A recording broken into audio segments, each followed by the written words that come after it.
You're only a thermos away from pleasure with Jools and Jim's Joyride. Keep it in the glove box and enjoy.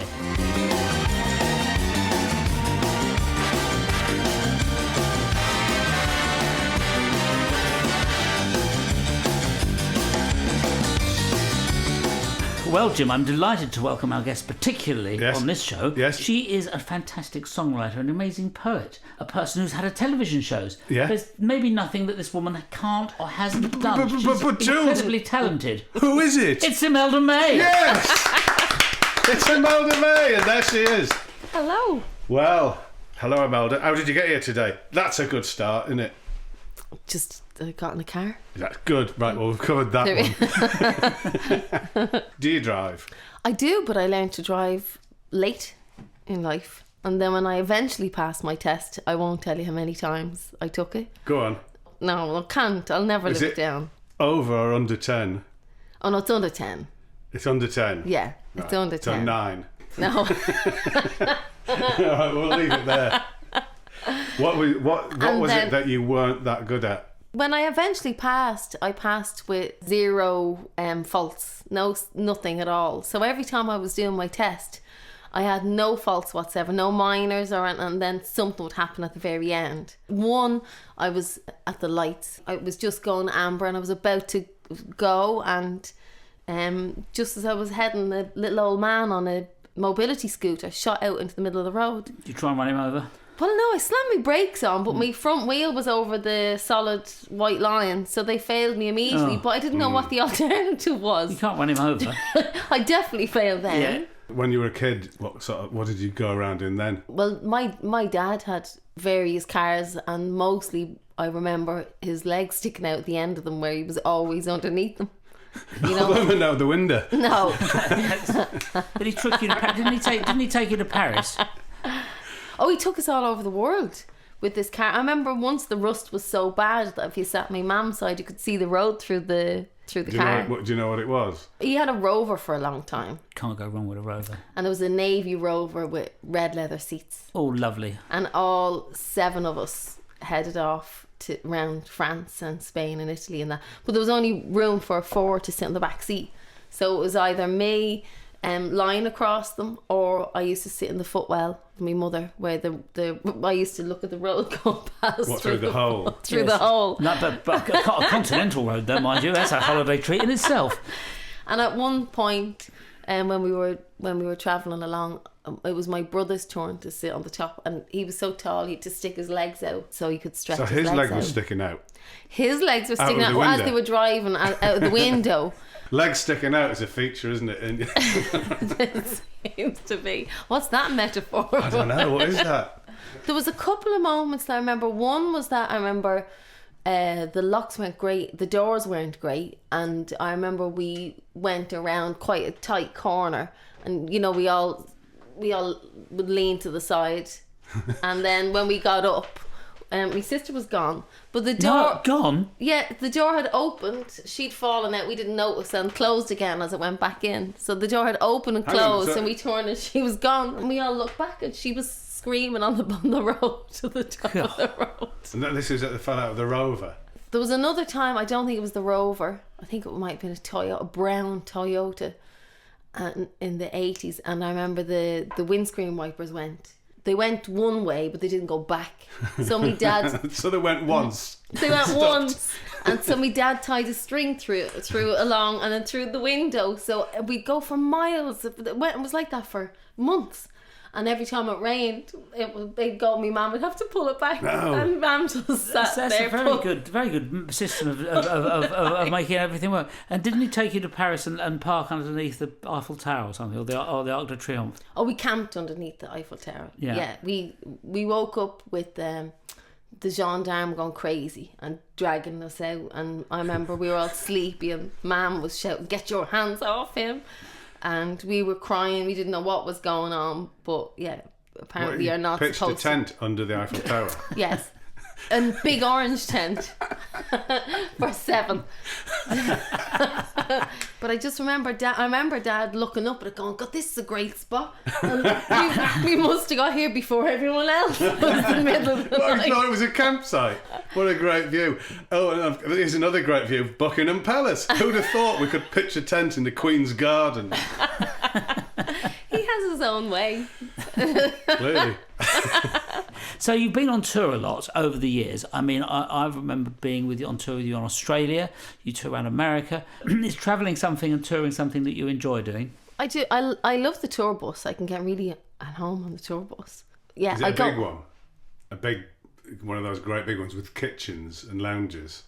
Oh yes. In America, for sure, well, you have to. The sitting room at the back, I turned that into a bedroom. When I had the throne room. The throne room. When I had Violet, so I brought her around. I was breastfeeding and I had a little. When she got big, I had a little cot in beside me and everything. So Violet was all around the place with me as well. She learned to. She just started walking on the tour buses, so her balance was amazing. She was just like this little dancer. The way when it would move, she'd just ground herself, and you'd see her little body move while her legs stayed still. You know, she just had. So she got her tour bus legs early on. She really did. Yeah. Yeah. She was great at that. And when if you're travelling, what things do you like to take with you? What essentials are there that because the working musician travels. That's their life, travelling. You're sort of you got to move all the time. So what are the things you like to take? Is it a book, the toothbrush? What is your proper tea bags? Because that's the thing. What do you consider a proper tea bag, though?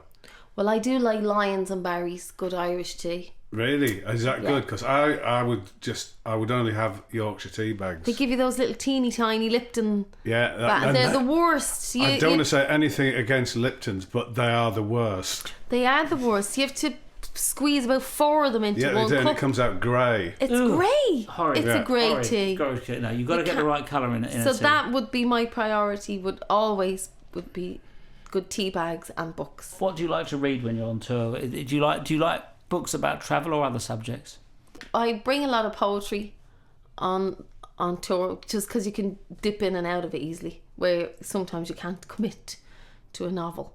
I like to find books on the way as well. I remember finding a great one when I was in tour in America, and it was a poem for each state, or a couple of poems for each state. So as we drove through them, I could get a little idea of somebody's version of them, you know, and I thought that was really lovely. I think it's much better to get an idea of a place that you're travelling through from the, from the artists and the poets. Yeah. Than like, there's no point in looking at the news or listening to politicians, but the artists and the poets will give you a much better idea of what the place is That's about. right. Yeah, I found that really a beautiful way, because some of them are old. There was 2 or 3 poems, and some of them are old and some of them new, so you got a different timeline, which was lovely. And did you read the poems as you went through the states? Yes. That's a great thing to do. I was on tour once, and I was reading Notes from Small Island by Bill Bryson, and I started reading it when we got on the tour bus, and everywhere we went,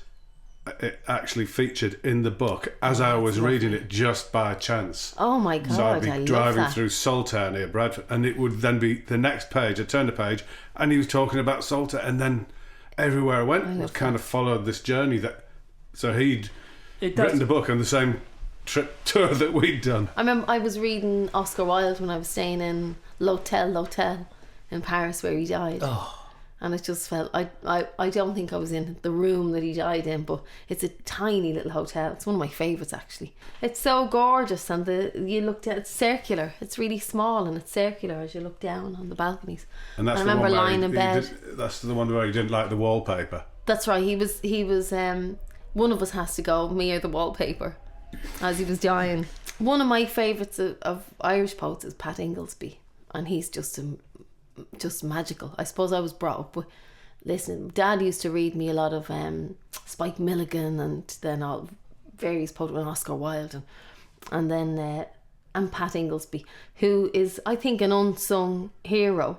Actually, I must send you a book of his. He's quite a few, but they're hard to buy because he refuses to sell them. He's in his own world, and he sits on Westmoreland Street, in a street in Dublin, selling them from a suitcase, and he'll sell them to you passing and have a chat with you. he wants to have that connection with people. And then you don't know whether he's going to be there or not. He'll just roll up and sell them or not. My favourite of his is called The French Woman and the Sky, and he fell in love with this beautiful French woman, and it's all about their relationship. But he has the most gorgeous way of looking at the world. You know, he was a children's entertainer for a long time, so a lot of people know him for that. They're really hard to find. They're quite expensive now, but he wrote zany tales for children, and they're just brilliant. They're absolutely brilliant. They're bonkers and brilliant. But I don't think a lot of people know how actually brilliant he is. He's a bit of a genius.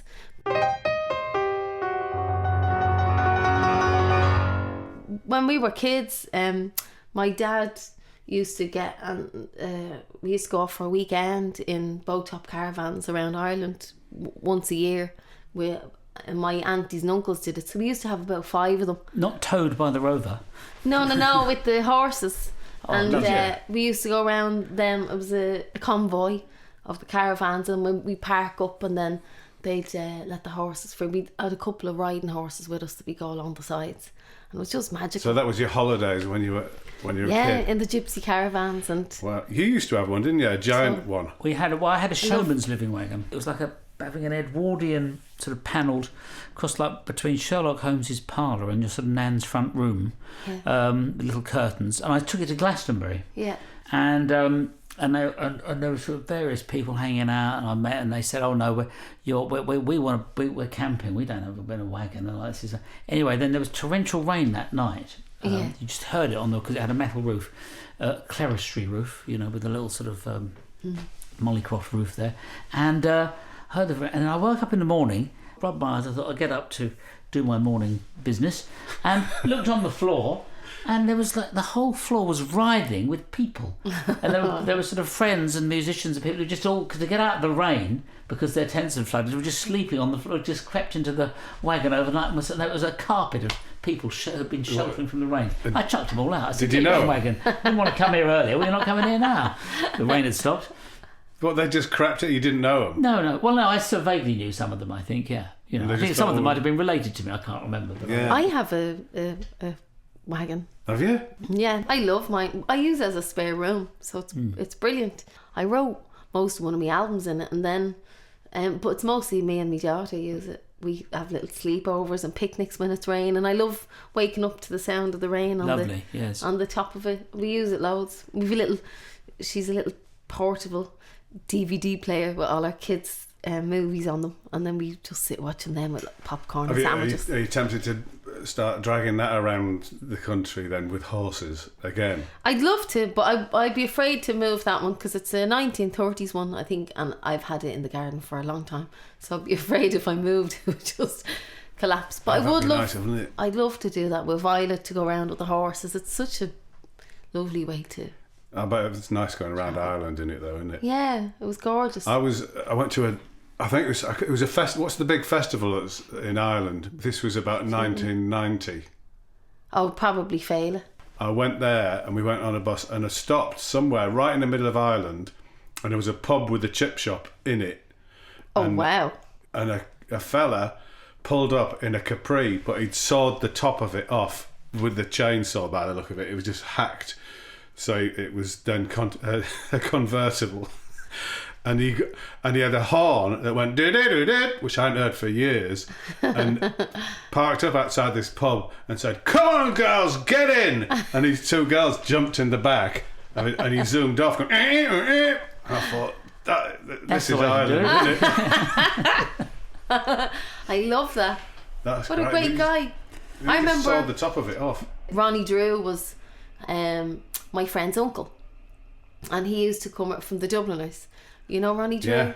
And he used to, I remember him coming into the area, and he'd done well, and he got himself a Jaguar that was electric windows, and we hadn't seen anything like this. Yeah. And in the Liberties, Jesus, there was only a couple of cars on there was probably about 4 cars on our street, and one of them was my dad's that was always on bricks, and then this car rolls in, and it was this emerald green, I think it was, Jaguar. And he did that. The windows rolled down. Get in, girls! And we all jumped in the back. It was my friend and all her pals. And we all jumped in because he knew how much of a thrill it would give us. And he used to drive us around the block all the time. And he just let us press all the buttons, and there was probably about 10 of us in it, all hanging out the window screaming. Our friends thought we were rock stars going down the road. And he used to just drive us around, letting us, he'd be laughing to himself as we were all screaming out the windows. You mentioned the Liberties there, which is I used to walk around the Liberties sort of 25 years ago, and I mean it's still fantastic, but what an extraordinary little place or little zone that is. Yeah. And it's almost like a lost world, isn't it? How would you describe it to the listeners that aren't familiar with it? It's just I go on about it a lot. Beyond the Pale. We're literally beyond the Pale. The Pale wall you can go and visit and see, and it was English rule. Is that where that comes from? Yes. Beyond the Pale? Yes. Is it? And everything was within English rule, but inside it, when they came in, those bloody English came in and took over. And a bunch of people knocked down the wall and went outside and set up their own community. It's had loads of tough times. I wrote a poem about it called Liberty Bell, because I felt loads of people moving into the area didn't know who she was. The Liberty Bell, it went through my mum and my granny and my great granny were all from there. My mum was from tenement houses there, and they went to work at 14 when mum didn't have shoes till she was 16 or something. You'd have one room to a family, and then there'd be 4 toilets out to the whole block, to the whole building. And there was high unemployment. When I was a kid, it went into a major recession because Guinnesses were the main employers. You'd hear the bell go and the streets would be full of people going in with their little lunch boxes. And then you'd hear the bell going again at 5 and the street would be full of people leaving. And whole families lived there. And within no time at all, felt like overnight, everybody was out of a job because it was computerised. So that whole crowd of people going in and out that I remember seeing was gone, and all of those families out of jobs. So it went into a mad recession and had terrible drugs problem. But the community is the magic part, and the community really stuck together in an unbelievable way. And I remember they had groups of vigilantes that really were fabulous in the area. I remember a drug dealer moved into one of the blocks of flats, and in the flat there were just these lovely families, big families all living in there, vibrant families. And when I say, you'd be told off from your neighbour and they'd tell on you and bring it into your mum, and everyone kind of minded each other's kids. You could let your kid out on the street and I'd leave in the morning, my mum would have to catch us by the evening, it was lovely.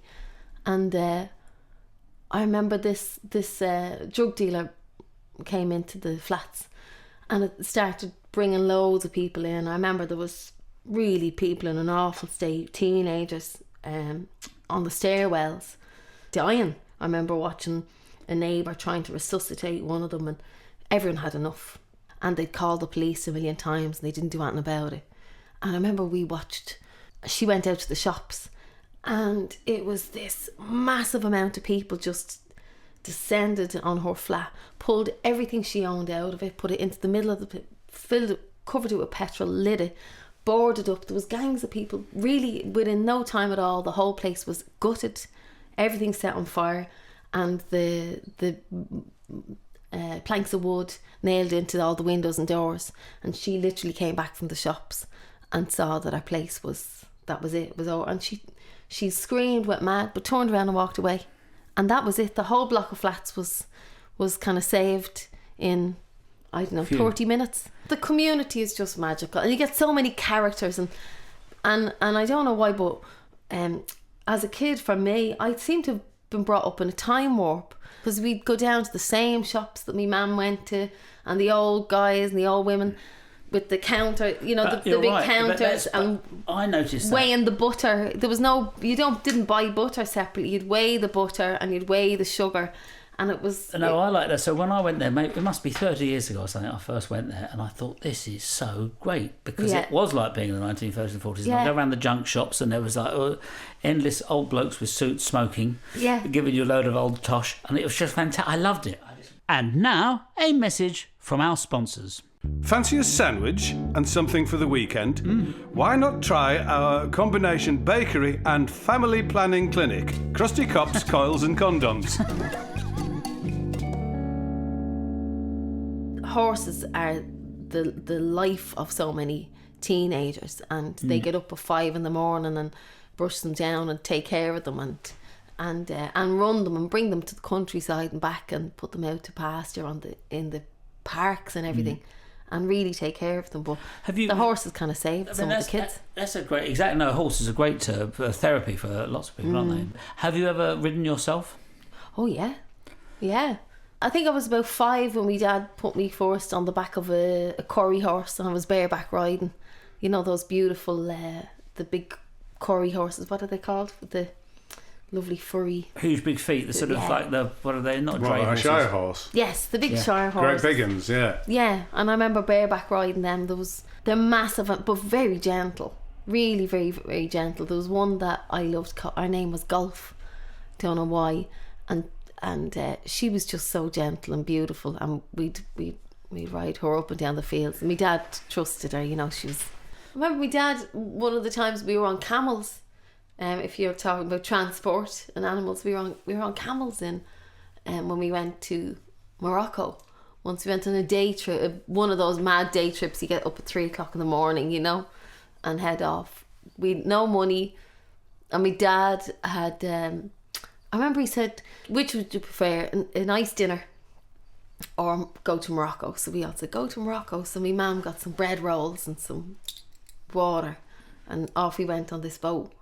And I remember when we got there, we ended up, there was snake charmers, and there weren't a lot of tourists there at all. Very adventurous, your dad. Yeah, he's magical, and he's bonkers. And I remember we were on the camels, and I remember one of them was hissing at me, and I think we ran out of money, but we'd no money when we were there. And then, we were getting chased by these kids that thought we were rich tourists, and we had nothing. And this man opened his shop door and said, come in. And we went in there because these little kids were trying to pickpocket us. And he said, come in, and we went in there, and he fell in love with the family and ended up taking us for dinner, and we had this big meal with his family, and then there was belly dancing, and I think people often befriended, you know, my dad and my mum and the family because they were so easy and free, and probably people were interested, thinking, who are these people, what are they doing? And I remember in France once we broke down, and this Lord Mayor came and befriended us and rented a car for me dad and said, leave that one, and paid for a car for us to drive all the way around the rest of France. And they kept in touch. They wrote to each other for years later. But when I went back to school after the holidays, back to the Liberties, I was in terrible trouble from the teachers because they thought I was a liar. You know, they'd say, what did you do over the summer holidays? Been to Morocco. Went to Morocco, was on a camel. Camped under the Eiffel Tower. Get out, naughty child, lying again. Yeah, they seem like these mad fables I'd made up. I used to ride pigs. Speaking of mad fables. No, this is when I was 14. I went to work on a pig farm. One of the things I used to do, the farm used to say, go and...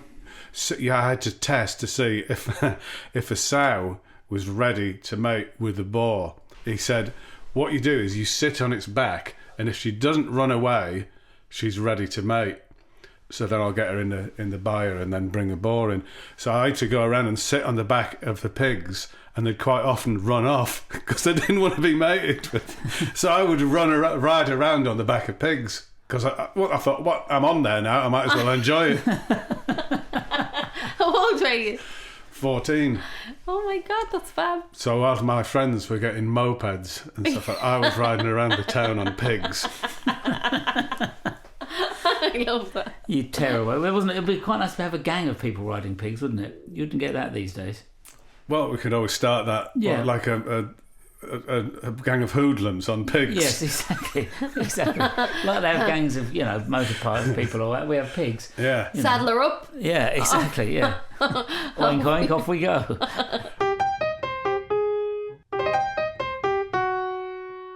What was your favourite place, and what place are you looking forward to when you can go back on tour? Where are you really looking forward to going? On tour, at the moment, my only priority is to see my family, really. Once I can travel, is to see my family, because I've only seen my mum and dad once since last year. That's all I can think of so far, but I'm doing a tour next April. It's booked around England and Ireland. So I'm looking forward to getting around again, just a little bit of here and there, I love eating away, I love all the different foods and trying to ask for various things in various languages. Means a lot of fun to be had in it, Yeah, I agree. I think that's part of the pleasures of travelling, is eating different local foods. I always love that food in New Orleans, for instance. I always thought that was a delicious lot of food. New Orleans is one of my favourite places. The Cajun stuff. You've got the French and Spanish influences. You've got the African influences. You've got sort of English influences. You've got all these different things all being mashed up. It's a magical place. I love it. I remember ending up I'd follow me nose when I'd get there. Always, never plan when you get to New Orleans. Reminds me of Ireland in that way. You're better off just going with the flow, and you'll have a better time. Yeah. And I remember some of the others in the band were like, I want to see this, I want to see that, and I just head off, and I ended up going down to these back streets and following where the music were going. Then I saw loads of people going into this house, and it was one of those pop-up restaurants but somebody was doing it in their house. So I just ended up in somebody's house that had set up tables all around the sitting room, and then the granny was in cooking away, and she was just sending out whatever she had, and then somebody playing in the corner, and I was just at home cooking in somebody's sitting room with all these tables and chairs. It was just one of the most magical nights I've ever had. It was just so lovely. I think when spontaneous things happen, I think that's what happens when you travel, isn't it? You have to allow, there has to be a philosophy which allows you to be completely open and just see what's going to happen. If you plan too much, you never quite know. You live the free and easy life, don't you? Do I? I think, being taught, especially about that great story of putting a tent up next to the Eiffel Tower. I mean, I've never heard anything, but that must have led you to that free and easy life that you now lead. Yeah, probably. I'm open to things happening, I suppose. That's my mum and dad went when they travelled.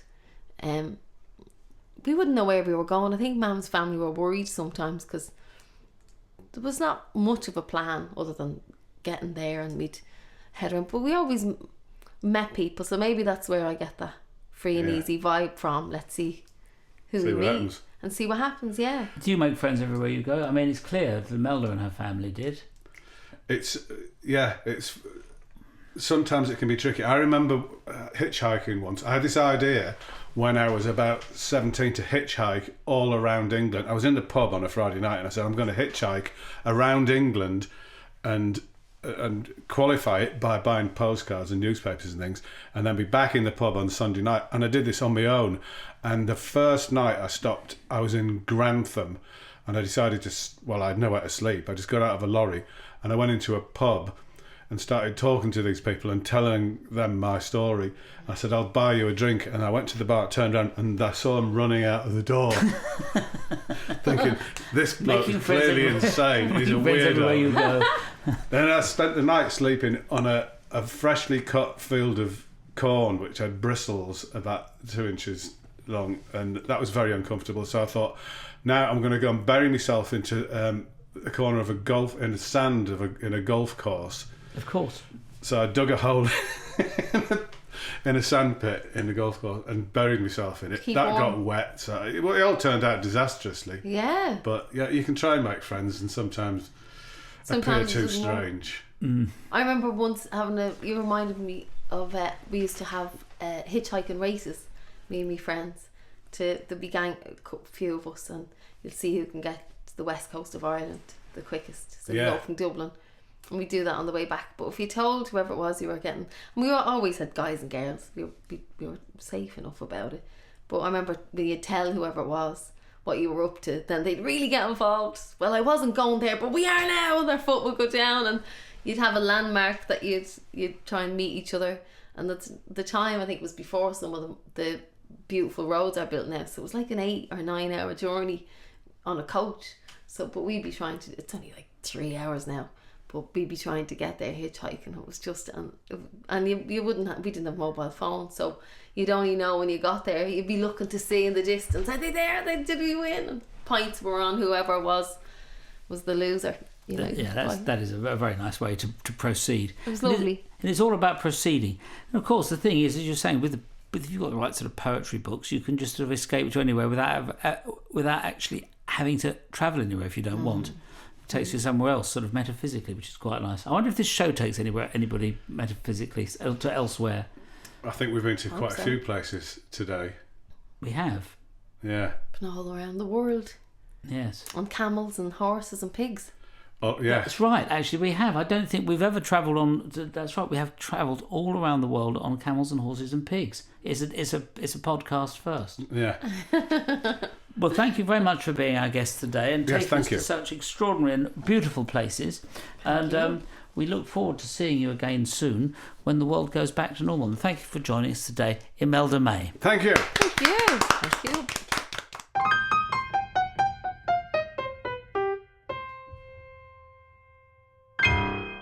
Well, there goes Imelda, travelling home on an old upturned boat caravan. Yes. Pulled by pigs. Headed for the Eiffel Tower for a couple of nights stopover. Stopover in a tent, yeah. Yeah. And good luck to her. This podcast was produced and edited by Molly Stewart. Sound engineers were James Stewart and George Latham.